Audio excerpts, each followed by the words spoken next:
বিশেষত গুরু পূর্ণিমায় আমরা যারা গুরু বিভিন্ন ক্ষেত্রে তাদেরকে শ্রদ্ধা জানানো, সম্মান জানানো, তাদেরকে স্মরণ করা। তো সেক্ষেত্রে আমাদের 57 বিধানসভা এলাকা তথা ইনি শুধু রাজ্যের নয় সারা দেশের গর্ব।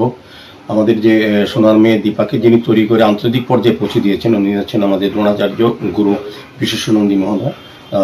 তো ওনার কাছে আজকে আমরা 57 মণ্ডলের পক্ষ থেকে আমরা ওনাকে শুভেচ্ছা, শ্রদ্ধা, সম্মান জানাতে এসেছি।